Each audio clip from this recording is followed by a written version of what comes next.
I'm Yulia Pushko, Government Affairs Director for Wheeler Public Relations in Kyiv.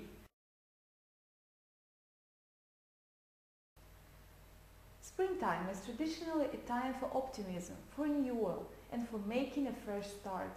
With regard to Ukraine's political situation, however, our outlook is not so rosy.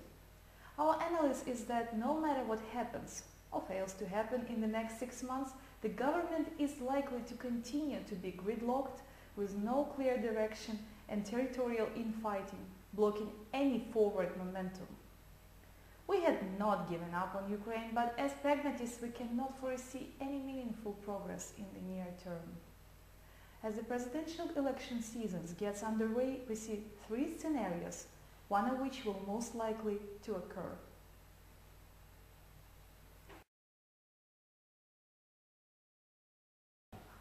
The first scenario is that either region's party leader Viktor Yanukovych or Butte leader Prime Minister Yulia Tymoshenko will be elected president in January. One of the president's first official acts is to recommend Prime Minister to Parliament.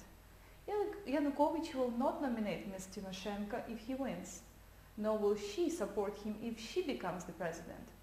Parliament, in its present configuration, remember there are no parliamentary elections scheduled until late 2010, has no faction or party with a clear majority, and conditions have been highly unstable.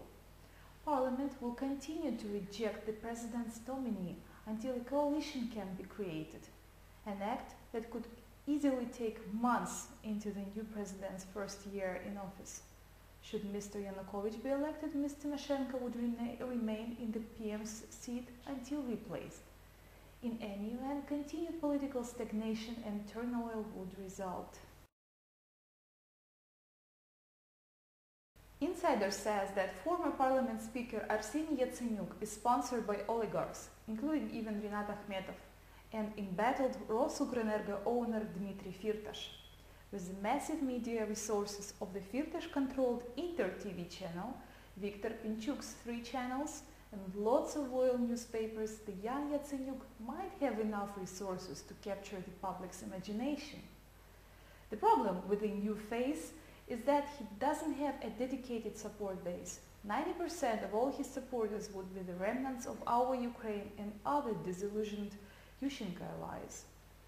That might mean that the fresh choice turns out to be Yushchenko Light, complete with attendant intrigues and domestic battles for influence.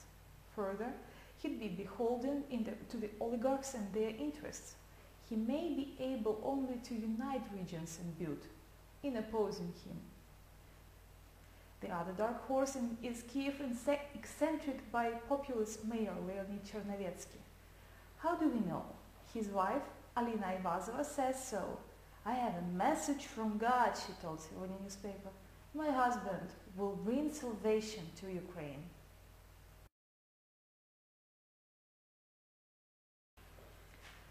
The presidential election on January 17 may not happen at all if Parliament and the Constitutional Court approve an amendment that cancels the direct election of the president by the people, giving Parliament authority to appoint someone to the post.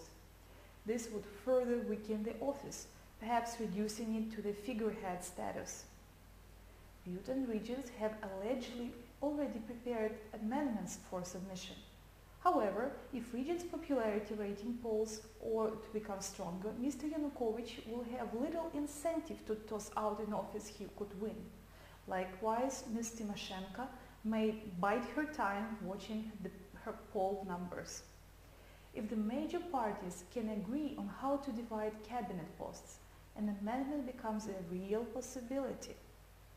An appointed president also leads those in power of surprises from dark horse candidates in the future. I'm Yulia Pushko, and this is Ukraine Political Report.